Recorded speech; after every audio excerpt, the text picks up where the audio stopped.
أعوذ بالله من الشيطان الرجيم بسم الله الرحمن الرحيم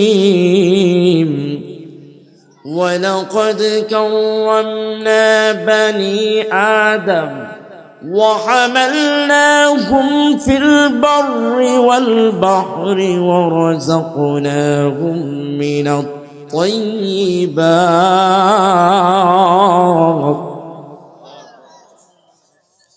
وفضلناهم على كثير ممن خلقنا تفضيلا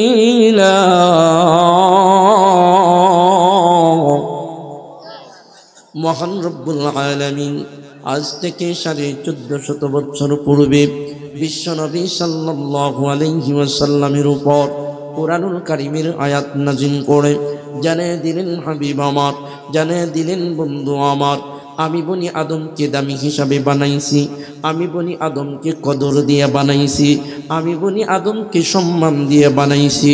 ওই বনি আদম ততক্ষণ সম্মানী থাকবে যতক্ষণ তার মাওলার হুকুম পালন করবে। ওই বনি আদম ততক্ষণ সম্মানী থাকবে যতক্ষণ নবী আল্লাহর হুকুম মতো চলবে। ওই মানুষটা ততক্ষণ পর্যন্ত দামি থাকবে যখন কুরআনুল কারীমকে তারা জীবনের সংবিধান বানাবে। জোরে জোরে বলেন ঠিক কিনা? আমাদের দেশে এক শ্রেণীর মানুষ 16 বছর স্টেজে উঠেই বলতো, আমি আমার আদর্শ অমক বাবা, অমকের আদর্শ আমার বুকে লালন করি। এমনও বলতো, আমার বাবার আদর্শ নিয়ে যেন আমি কবরে যাইতে পারি। এমন একদল ছিল কি ছিল না? জোরে বলেন, ছিল কি ছিল না? কিন্তু নবীর আদর্শ বুকে লালন না করার কারণে এই বাংলাদেশ থেকে বিতাড়িত হয়েছে কি হয় নাই? সন্দেহ আছে? বাঙ্গায় বললাম না, এলাকার মানুষ সবারই আমার দরকার আছে। আল্লাহু আকবার। এই কারণে বুকে আদর্শ আনতে হবে বিশ্বনবীর। জোরে বলেন ঠিক কিনা? যখন বিশ্বনবীর আদর্শ আপনার আমার বুকের ভিতর লালিত হবে, বিশ্বনবীর আদর্শ অনুযায়ী যখন চলবো, সম্মান বাড়ায়া দিবে কে? আর জোরে বলেন কে? কালবি কিতাবের মধ্যে একটা ওয়াকিয়া আসছে যে একজন সমাজের মধ্যে কম দামি ব্যক্তিকে আল্লাহ কিভাবে দামি বানায়া দেয়। ওই ব্যক্তির ভেতর যখন আল্লাহর কুরআনুল কারীম থাকে, কুরআন অনুযায়ী যখন সে চলে, সম্মান বাড়ায়া দেয় কে?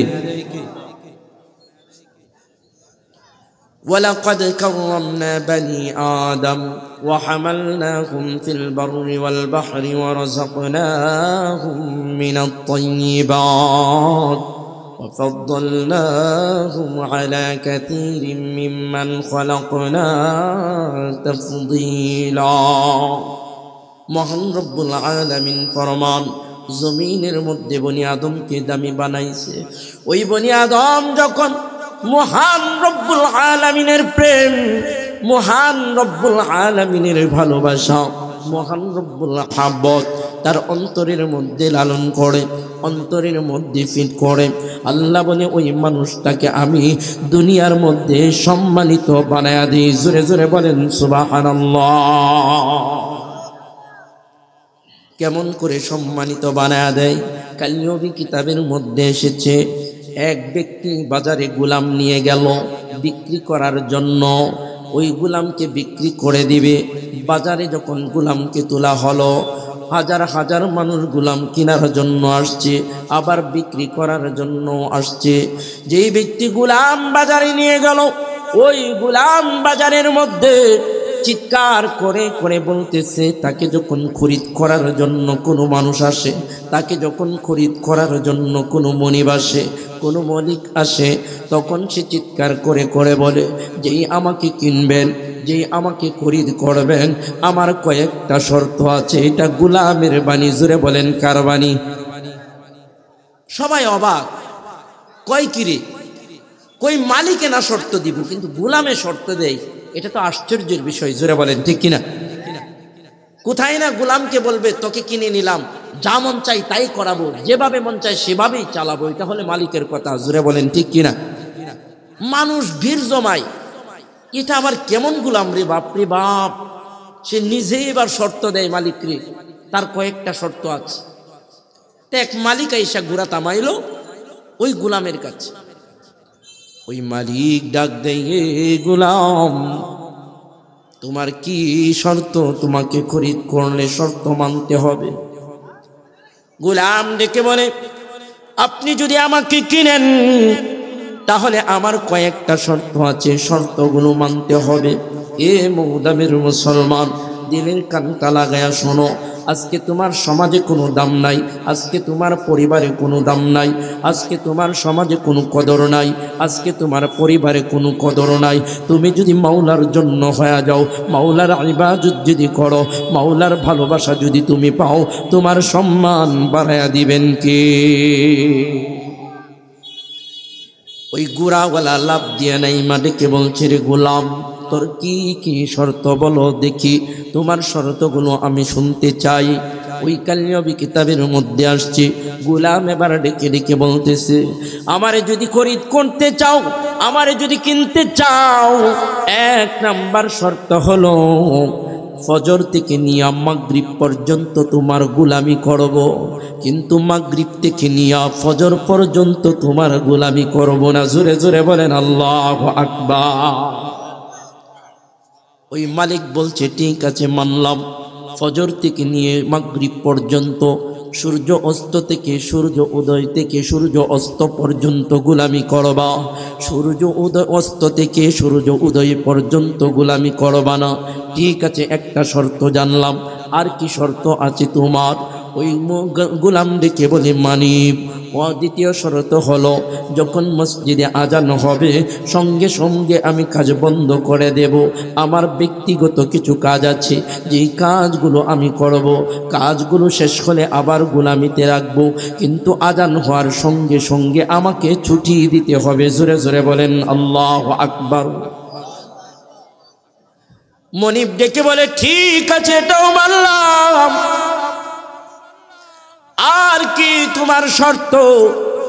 ডেকে বলে, আমি হারাম কোনো কাজ করতে পারবো না, এমন কাজ আমি করতে পারবো না যে কাজের দ্বারা ঈমান চলে যায়, যে কাজের দ্বারা ঈমানে আঘাত আসে, এমন কাজ আমার দ্বারা করাইতে পারবেন না, আমিও এমন কাজ করতে পারবো না। ওই মনিবের বলো ভালো লাগছে। ওই মনিব এবার জিজ্ঞাসা করে, রে বাবা সকাল থেকে নিয়ে সন্ধ্যা পর্যন্ত গোলামি করবা, রাত্রিবেলা গোলামি করবা না, এর ব্যাখ্যাটাকে আমার একটু বলবা? বলে, এর ব্যাখ্যা আমি আপনাকে দেব না, যদি কোনোদিন সময় পাই দেব। বলে, আমার আরেকটা শর্ত আছে। মনিব ডেকে বলে, আবার কি শর্ত রে বাবা? ওই গোলাম ডেকে বলে, মনিব আমাকে থাকার জন্য আলাদা একটা হুজরাখানা দিতে হবে, আলাদা একটা রুম দিতে হবে, যেই রুমের মধ্যে কেউ আমাকে ডিস্টার্ব করবে না। জোরে জোরে বলেন সুবহানাল্লাহ। মনিব বলে, ঠিক আছে, আমার বাড়িতে ঘরের অভাব নাই, যেই ঘরে মন চাই সে ঘরেই থাকবে, যেই রুমে মন চাই সেই রুমেই থাকবে। কালিয়াবি কিতাবের মধ্যে এসেছে, ও মৌদামের মুসলমান, তোমার আজকে সমাজে কদর নাই, তোমার দাম নাই, তুমি মাওলার কাজের মধ্যে লাগিয়া যাও, মাওলার গোলাম বনিয়া যাও, মাওলার গোলাম বনিয়া যাও, মাওলার গোলাম বনিয়া যাও, তোমার সম্মান বাড়ায়া দিবে কে? আল্লাহু আকবার। সম্মান দেওয়ার মালিক আল্লাহ, নেওয়ার মালিক আল্লাহ। ওই মনিব যখন শর্তগুলো মানিয়া ডেকে বলে, রে গোলাম আমি তোরে খরিদ করলাম, চল চল আমার সঙ্গে বাড়িতে চল। বাড়িতে নেওয়ার পর শর্তগুলো মানিয়া ডেকে বলল, এই গোলাম সকাল থেকে সন্ধ্যা পর্যন্ত আমার গোলামি করবা, সন্ধ্যা থেকে ফজর পর্যন্ত আমার গোলামি করার দরকার নাই। ঠিক আছে, আমি মানিয়া নিলাম। 2 নাম্বার শর্ত দিলাম, যখন মসজিদে আজান হয় সঙ্গে সঙ্গে তোমাকে চাইরা দিতে হবে, আমি তোমারে চাইরা দেব, তুমি তোমার ব্যক্তিগত কাজ সারবা, এটাও আমি মানিয়ে নিলাম। 3 নাম্বার শর্ত দিলা, তোমার জন্য আলাদা একটা ঘর লাগবে।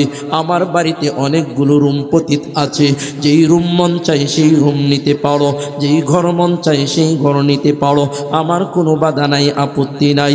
এ গোলাম আজকে থেকে ডিউটিতে লাগিয়া যাও।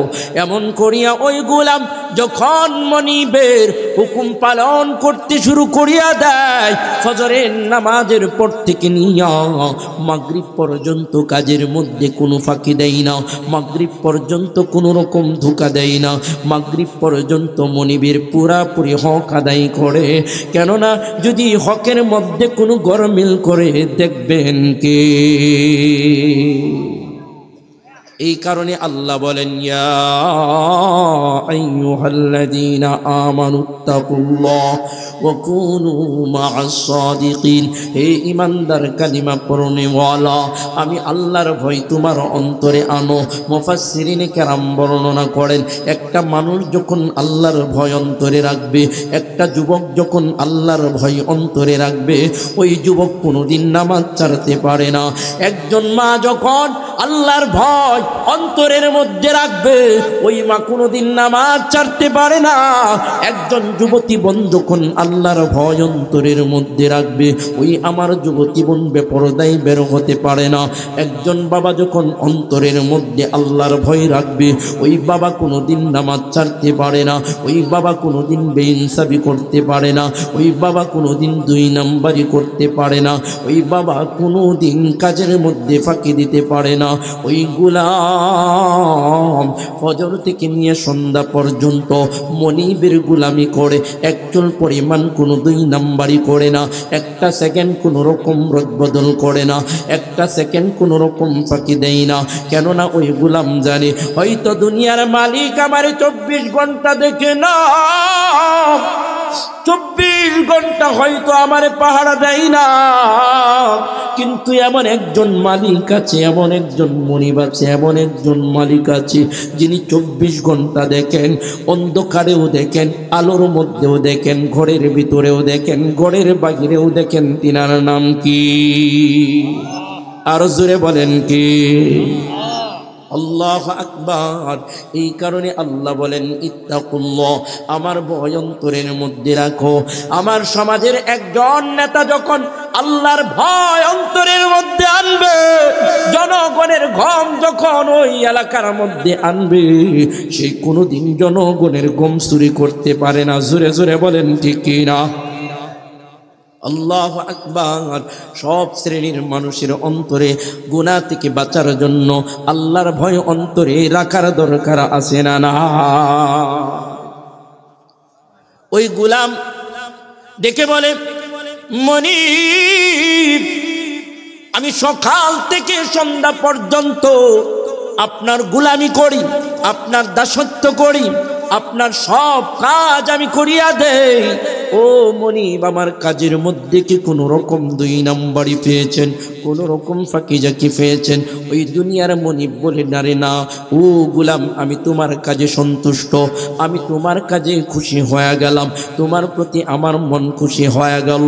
যখন মনিবের মধ্যে এমন কথা হয়, হঠাৎ করে ওই মনিবের বাড়িতে একদিন বিশাল এক অনুষ্ঠান, বিশাল এক অনুষ্ঠান। ওই অনুষ্ঠানের মধ্যে এলাকার মুরব্বিদের দাওয়াত দেওয়া হলো, গণ্যমান্য ব্যক্তিদেরকে দাওয়াত দেওয়া হলো, এলাকার সমাজের গণ্যমান্য ব্যক্তিদেরকে দাওয়াত দেওয়া হলো। বড় অনুষ্ঠান সারার পর এবার রাত্রি যখন গভীর হয়ে গেল, সবাই যখন ঘুমের ঘোরে বিভোর হয়ে গেল, ওই মনিব মনে মনে ভাবতেছে, যেহেতু অনুষ্ঠানটা আমার বাড়িতে, অনেক জিনিসপত্র এলোমেলো হয় কি হয় না? আল্লাহু আকবার। দেখবেন আমাদের সামাজিক কোনো অনুষ্ঠান যখন হয়, ওই যেই বাড়িতে অনুষ্ঠান হয় সবাই ঘুমায়া গেলেও ওই বাড়ির মালিকের কিন্তু ঘুম হয় না।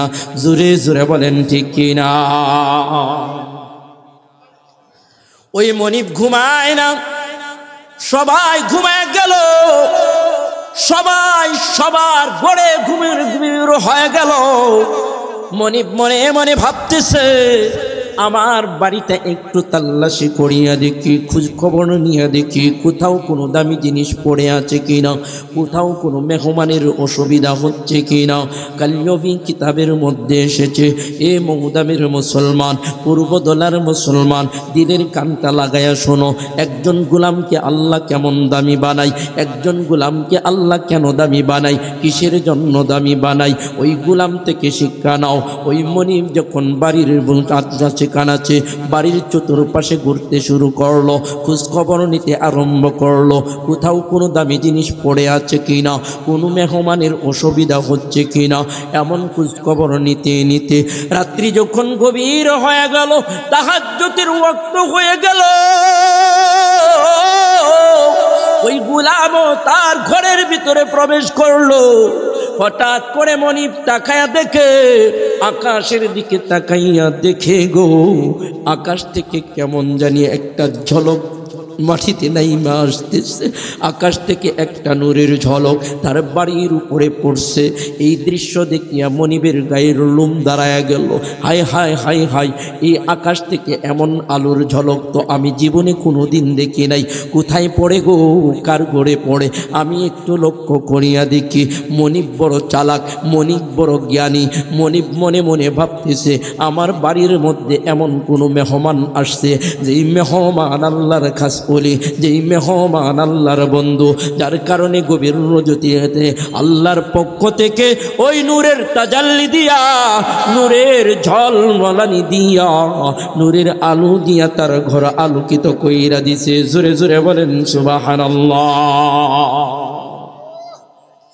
মৌলা তোমার লাগিয়া কাঁদে আমার প্রাণ, মৌলা তোমার লাগিয়া কাঁদে আমার প্রাণ, আছো কত দূরে মৌলা দেখা দাও না মুরি, মৌলা দেখা দাও না মুরি। আকাশে সূর্য হাসে, আধার যাই কেটে যায়, বিরহে বুক ভাসে, যদি তোমার দেখা পাই। মাওলা তোমার প্রেম দাও, আপন করে নাও, মাওলা তোমার প্রেম দাও, আপন করে নাও। এই অন্তর ঘুমরে মোরে মাওলা দেখা দাও না মুরি, মাওলা দেখা দাও না মুরি। চিৎকার মেরে বলুন মারহাবা। আল্লাহর সঙ্গে যার সম্পর্ক আছে, আল্লাহর সঙ্গে যার বন্ধুত্ব আছে, তারা যখন বিপদে পড়ে তাদেরকে সাহায্য করেন কে? আল্লাহু ওয়ালিয়ুল্লাযীনা আমানু ইউখরিজুহুম মিনাজ-যুলুমাতি ইলান-নূর।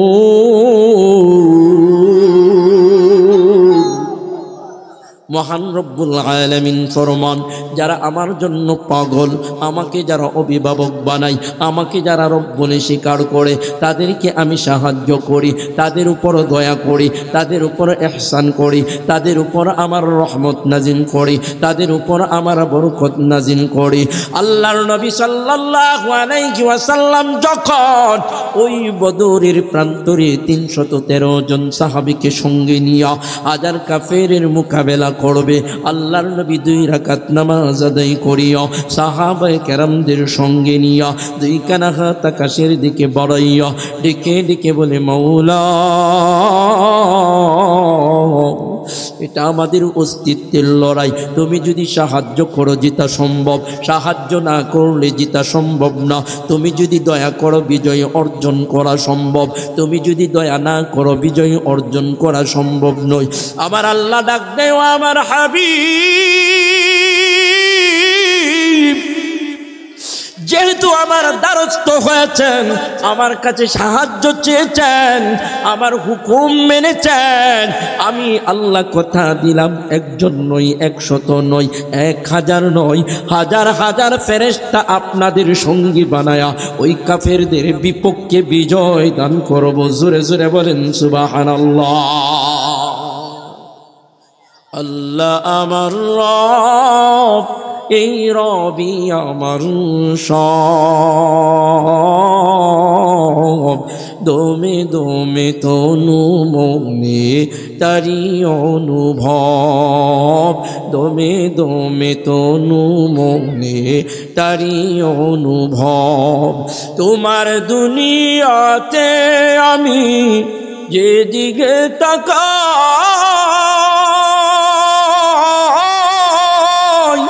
ওই নিয়ামতে প্রভু ডুবে আছে গো সবাই, আছে গো সবাই।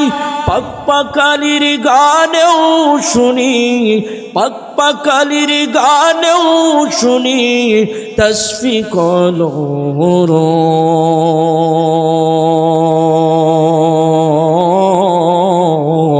তসফি কলর। আল্লাহ আমার রব, এই রবি আমার সব, দমে দমে তনু মনে তারি অনুভব, দমে দমে তনু মনে তারি অনুভব। চিৎকার মেরে বলুন মারহাবা। তাহলে আল্লাহর হুকুম মানলে সম্মানী বাড়ায়া দেয় কে? হেফাজত করেন কে? সাহায্য করেন কে? ইয়া আইয়ুহাল্লাযীনা আমানু ইসতাঈনু বিস-সাবরি ওয়াস-সালাহ,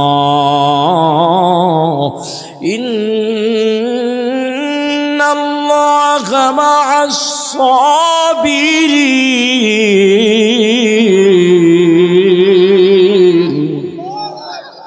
মহান রব্বুল আলামিন ফরমান, বন্দারে তুমি নামাজ এবং ধৈর্যের মাধ্যমে সাহায্য চাও, আমি তোমাকে সাহায্য করব, আমি তোমাকে দয়া করব, আমি তোমাকে রহমত করব। এরে জৌদামের মুসলমান, পেরেশানির মধ্যে আছো, গভীর রজনীতে উঠা যাও, ওযু করিয়া নামাজ পড়িয়া আল্লাহর কাছে 2 কানা হাত বাড়ায়া দাও। তোমার মাওলা, আমার মাওলা ওয়াদা দিছে, বন্দা যখন বিপদে পড়ে আমার কাছে যখন চায়, আমার কাছে যখন চাই, আমি বন্দার হাত খালি ফিরাই না। জোরে জোরে বলেন সুবহানাল্লাহ। এরে মৌদামের মুসলমান, তুমি ব্যবসা করো, ব্যবসায় আয় উন্নতি হয় না, ল্যাংদা বাবার কাছে না যাইয়া, পণ্ড বাবার কাছে না যাইয়া, গভীর রজনীতে ওযু করিয়া যাই নামাজটা বিছায়া 2 রাকাত নামাজ আদায় করিয়া চোখের পানিগুলো গড় গড় কইরা সাইরা দাও, আর মালিককে ডাইকা বলো, মালিক তুমি ছাড়া আমার কেউ নাই, কেউ নাই, তুমি তো উত্তম রিজিক দাতা, তুমি আমার রিজিক বাড়ায়া দাও, দোকানে ব্যবসা বাণিজ্য বাড়ায়া দাও, খায়ের বরকত দান করো। এমন করে যখন ওই দোকানদার আল্লাহর কাছে সাহায্য চাই, আল্লাহ সাহায্য করে। জোরে জোরে বলেন ঠিক কিনা? বন্ধুগণ আমার, এমন করে আপনার সন্তান হয় না। গভীর রজনীতে স্বামী স্ত্রী উঠিয়া যান, ওযু করিয়া যাই নামাজটা বিছাইয়া আল্লাহর কাছে স্বামী স্ত্রী মিনিয়া 2 কানা চোখের পানিগুলো সাইরা দেন, আর কান্না শুরু করিয়া দেন, মাওলা ওয়ালাকাদ খালাকনাল ইনসানা মিন সুলালাতিন মিন তিন। তুমি তো মানুষকে মাটির নির্যাস থেকে বানাইছো। ও মাবুদ, আমরা নেককার মানুষ চাই, নেককার সন্তান চাই। রব্বি হাবলি মিনাস সালিহিন, নেককার সন্তান চাই, তুমি আল্লাহ ওয়ালা সন্তান চাই। এমন করে তুমি কান্না শুরু কইরা দাও। আমার আল্লাহ ওয়াদা করেছে, বন্দা যখন দিল থেকে চাই, বন্দা যখন মন থেকে চাই, বন্দার চাওয়া পূরণ করেন কে? ওরে মৌদামের মুসলমান, এই কারণে আল্লাহর গোলাম, ওই বাড়ির মালিক যখন আকাশের দিকে তাকাইল, আকাশ থেকে যখন আলোর ঝলক দেখলো, তাকায়া দেখে আলোর ঝলকটা অন্য কোথাও যায় না, অন্য কোথাও যায় না, তার বাড়ির দিকে আসে। কোথায় আসে খুঁজে পাই না, কোথায় আসে খুঁজে পাই না। পেরেশান হয়ে গেল, শরীর ঘামিয়া গেল। হাই হাই, আমার বাড়িতে এমন বরকতপূর্ণ মেহমান কোথায়? আমার বাড়িতে এত বরকতপূর্ণ মেহমান কোথায়? যেই মেহমানের ঘরে আল্লাহর নূরের ঝলক আসি গো, ওই মেহমানের খুঁজে পেরেশান হয়ে গেছে মনিব। কালিয়বি কিতাবের মধ্যে আসছে, এবার খুঁজতে খুঁজতে খুঁজতে খুঁজতে খুঁজতে খুঁজতে যাইতে যাইতে যাইয়া দেখে একটা ভাঙ্গা গোড়ের মধ্যে ওই আকাশ থেকে নূরের ঝলক পড়ে, আকাশ থেকে নূরের উপরে আকাশ থেকে সাকিনা নাজিল হয়, বরকত নাজিল হয়। এবার ওই ঘরের দিকে তাকাইয়াই ওই মন ডাক মারছে, ওই ঘরের মধ্যে তো আমার গোলাম থাকে, ওই ঘরের মধ্যে তো আমার গোলাম থাকে। এবার মনিব মনে মনে ভাবলো, ঠিক আছে, আমি আমার গোলামকে আগে ডাক দেব না। আমি তাকায়া দেখি, লুকায়া লুকায়া দেখি আমার গোলাম এমন কি কাজ করে, আমার গোলাম এমন কি আমল করে, যে আমলের কারণে মাওলার সম্পর্ক গভীর হয়েছে এবং মাওলার পক্ষ থেকে গোলামের ঘরে রহমত সকিনা নাজিল হয়। জোরে জোরে বলেন সুবহানাল্লাহ। দাও খুদা দাও আমায় আবার উমর দারাজ দিল, দাও খুদা দাও আমায় আবার উমর দারাজ দিল। দাওয়ালির মতো বীর সেনানী, দাওয়ালির মতো বীর সেনানী জাগাতে নিখিল, দাও খুদা দাও আমায় আবার উমর দারাজ দিল, দাও খুদা দাও আমায় আবার উমর দারাজ দিল। দাওয়ালির মতো বীর সেনানী, দাওয়ালির মতো বীর সেনানী জাগাতে নিখিল, দাও খুদা দাও আমায় আবার উমর দারাজ দিল, দাও খুদা দাও আমায় আবার উমর দারাজ দিল। চিৎকার মেরে বলুন আল্লাহু আকবার। নবীওয়ালা জিন্দিগি যদি গঠন করতে পারো, সাহাবিওয়ালা জিন্দিগি যদি গঠন করতে পারো, তাহলে এখনো রহমত সকিনা নাজিল হবে। জোরে জোরে বলেন ঠিক কিনা? কিন্তু বড় পরিতাপের বিষয় হলো, কিন্তু বর্তমানে আমার বাংলাদেশে ওই নবীওয়ালা কাজের দুঃখা দিয়া, সাহাবিওয়ালা কাজের দুঃখা দিয়া কিছু এতাতি নামক সন্ত্রাসী টঙ্গীর ময়দানে ঘুমন্ত তাবলিগ জামাতের লোকদের হত্যা করে এমন সন্ত্রাস বাহিনী আছে না? না বন্ধুগণ আমার, এটা কেমন এখলাস! ব্যক্তি পূজারী হওয়া যাবে না। আমি আনসারুল হক মিজানের ওয়াজ ততক্ষণ শোনা যাবে যতক্ষণ আমি হকের পক্ষে থাকবো। জোরে জোরে বলেন ঠিক কিনা? আমি যতই মজার ওয়াজ করি না কেন, যতই ভালো ওয়াজ করি না কেন, যতই শুরু দেই না কেন, যতই সুন্দর কোরআন তেলাওয়াত করি না কেন, যখন আমি হক থেকে দূরে সরে যাব, হকের বিপরীতে চলে যাব, তখন আর আমার ওয়াজ শোনা জায়েজ নাই। জোরে জোরে বলেন ঠিক কিনা? মাওলানা সাআদ সাহেব সারা বিশ্বের আমির ছিল সত্য, কিন্তু একবার নয়, দুইবার নয়, পাঁচবার যখন তিনি গুমরাহি কথা বললেন। জোরে বলেন কয়বার? পাঁচবার যখন তিনি গুমরাহি কথা বললেন, ওই দারুল উলুম দেওবন্দ থেকে চিঠি পাঠানো হলো, হযরত জি আপনি এমন কথা বলেন কেন? আপনি উম্মতের কাছে রুজু হন, আপনি আপনার কথা উদ্ধ করিয়া নেন। সাআদ সাহেব বলে, আল্লাহর নবী মুসা আলাইহিস সালাম সেদিন তুর পাহাড়ে যাওয়া ভুল করেছে। জোরে জোরে বলেন নাউজুবিল্লাহ। অথচ কুরআনুল কারীমের সূরাতুল বাকারার মধ্যে আল্লাহ বলেন, আমি নবী মুসাকে 40 দিন সাধনা করার জন্য তুর পাহাড়ে নিয়ে গেলাম ওই কিতাব দেওয়ার জন্য, তাকে কিতাব দেওয়ার জন্য। তাহলে নবী মুসাকে তুর পাহাড়ে নিয়েছিলেন কে? হুকুম ছিল কার? তাহলে আল্লাহর হুকুম কি ভুল হতে পারে? আর আল্লাহর হুকুমের মধ্যে যারা ভুল ধরবে তাদের ঈমান থাকবে। এখন যদি আমি মনে করি জোহরের নামাজ দিল ভালো কথা, আসরের নামাজ দিল ভালো কথা, মাগরিবের নামাজও দিল ভালো কথা, ঈশার নামাজও দিল ভালো কথা, কিন্তু ফজরের আরামের ঘুম হয় তখন কেন ফজরের নামাজ দিল? এই প্রশ্ন যদি আমি করি তাহলে প্রশ্ন চলবে। এটা বুদ্ধিমানের প্রশ্ন হবে নাকি বেয়াকুবের প্রশ্ন হবে? বেয়াকুবের প্রশ্ন হবে, নির্বুদের প্রশ্ন হবে। সাআদ সাহেবকে ততদিন আমরা আমির বানছি যতদিন আল্লাহর হুকুম সে নির্দ্বিধায় মেনে নিয়েছে, কোনো রকম এশকাল করে নাই। যখন সাআদ সাহেব আল্লাহর হুকুমকে নিয়ে এশকাল শুরু করলো, হেদায়েতের মালিক আল্লাহ সেটা নিয়েও যখন সে প্রশ্ন করলো, তখন ওই দারুল উলুম দেওবন্দ থেকে সাআদ সাহেবকে বয়কট করা হলো, যার কারণে সারা বিশ্বের উলামায়ে কেরাম সাআদ সাহেবকে বয়কট করছে। জোরে জোরে বলেন ঠিক কি না? বাংলাদেশের উলামায়ে কেরামের তত্ত্বাবধানে তাবলীগ জামাত চলে। উলামায়ে কেরাম তাবলীগ জামাত চলবেও না, কিন্তু সারা বাংলাদেশের উলামায়ে কেরাম যদি হকের বাহিরে চলে যায় তাহলে উলামায়ে কেরামের তত্ত্বাবধানেও তাবলীগ করা জায়েজ হবে না। জোরে জোরে বলেন ঠিক কি না? আল্লাহু আকবার। আল্লাহ বলেছেন একটা দল গুমরাহ হবে না, পৃথিবীর সবাই গুমরাহ হলেও একটা দল গুমরাহ হবে না। আল্লাহ একটা হক দলকে জমিনে রাখবেন। জোরে বলেন ঠিক কি না? তাহলে ওই সাআদ সাহেবের পূজারী আসলেও তারা ব্যক্তি পূজারী হয়ে গেছে।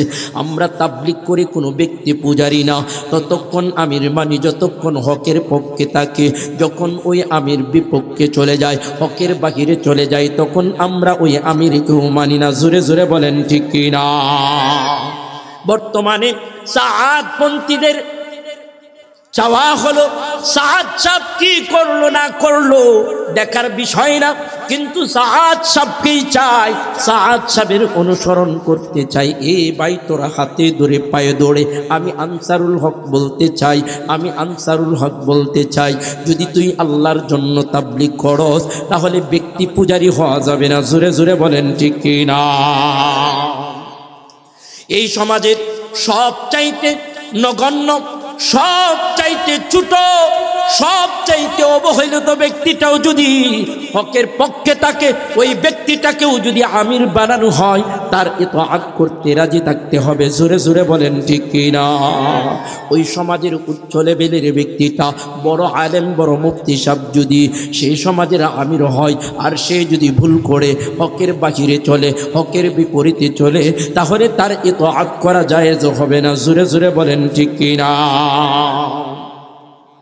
তাহলে যারা টঙ্গীর ঘুমন্ত মুসলমানকে, ঘুমন্ত ইমানদারদেরকে, ঘুমন্ত তাবলীগ জামাতদেরকে হত্যা করেছে ছুরি দিয়া, দা দিয়া, রামদা দিয়া, তাদেরকে আর যাই বলা হোক তাদেরকে ইমানদার বলা চলে না। জোরে জোরে বলেন ঠিক কি না? কিন্তু তারাও আল্লাহর রহমত চাই, তারাও আল্লাহর সাকিনা চাই, তারাও আল্লাহর বরকত চাই। আল্লাহ বলে গোলাম না না না না, আল্লাহু ওয়ালিয়ুল্লাযীনা আমানু ইখরিজুহুম মিনাজ যুলুমাতি ইলান নূর। যদি একমাত্র আমাকেই অভিভাবক বানাও, আমাকেই যদি রব বলে স্বীকার করো, ভালোর মালিক আমি, মন্দের মালিক আমি, হেদায়েতের মালিক আমি, সব কিছু আমার হুকুমে হয়, এই কথা যদি তুমি বিশ্বাস করো, দিল দ্বারা মানো আর আমার কাছে সাহায্য চাও, আমি আল্লাহ তোমাকে সাহায্য করব। জোরে জোরে বলেন সুবহানাল্লাহ। ওই গোলামের কথা মনে আছেনি? ওই মনি ব্যাপার খুঁজতে খুঁজতে যখন পাইয়া গেল, পানিগুলো চারে আর কান্দে, ডেকে বলে ও মালিক, ও আমার গোলামের মালিক, আমারও মালিক, আমি বুঝতে পারি নাই আমার গোলাম তোমার সঙ্গে এত গভীর প্রেম, আমার গোলামের তোমার সঙ্গে এত গভীর প্রেম, আমার গোলামের সঙ্গে তোমার এত গভীর প্রেম আমি বুঝতে পারি নাই। শর্ত দিয়েছে, আমি যদি বুঝতে পারতাম, আমি আমি এতদিন তারে কষ্ট দিতাম না। ডেকে বলে মালিক, ওই গুনামের মনিব হইয়া তোমার কাছে বলতে চাই, তোমাকে সাক্ষী রেখে বলতে চাই, ওই গোলামকে আমি আর এক চুল পরিমাণ কষ্ট দেব না। ফজরের পর থেকে তারে আমি আজাদ করে দিব। জোরে জোরে বলেন সুবহানাল্লাহ। ফজরের নামাজ হয়ে গেল, ওই গোলাম মনিবের কাজে যাবে। মনিব ডাইকা ঢেকে বলে, গোলাম না না না না, তোর আর কাজ করতে হবে না। গোলাম কান্না শুরু করিয়া দিল, মনিব আমার ব্যবহারে বুঝি কষ্ট পাইলেন, কথায় বুঝি কষ্ট পাইলেন, কাজে বুঝি কষ্ট পাইলেন, আমার প্রতি বুঝি রাগ করলেন, আমারে মাফ কইরা দেন যদি কোনো রকম ভুল কইরা থাকি। মনিব ডাইকা বলে, গোলাম রে আয় আয় আমার বুকে, তোর সিনার সঙ্গে আমি সিনা মিলাই, তোর সিনা যে আমার সিনার সঙ্গে মিলাই। এইভাবে মনিব গোলামকে বুকের মধ্যে জড়ায়া দইরা ডেকে বলে, রে গোলাম আগে তোর পরিচয় কেন দিলি না? আজকে থেকে গোলামি করার দরকার নাই, আজকে থেকে আমি তোরে আজাদ কইরা দিলাম। জোরে জোরে বলেন সুবহানাল্লাহ। এই কারণে আল্লাহ বলেন, ওয়ালাকাদ কাররামনা বানি আদম ওয়া হামালনাহুম ফিল বাররি ওয়াল বাহরি ওয়া রাযাকনাহুম মিনাত তাইয়্যিবাত ওয়া ফাদ্দালনাহুম আলা কাসীরিম মিম্মান খালাকনা তাফদীলা। আল্লাহ বানি আদমকে সম্মানিত বানাইছে, কিন্তু সম্মানের কাজ করতে হবে। জোরে জোরে বলেন ঠিক কিনা? তাহলে নিজেদের সম্মান ধরে রাখতে যাইয়া, নিজেদের সম্মান বজায় রাখতে যাইয়া আজকে থেকে ওই মালিকের ইবাদত করতে কে কে তৈয়ার? দুই কানা হাত তুলে মালিককে দেখায় না রে।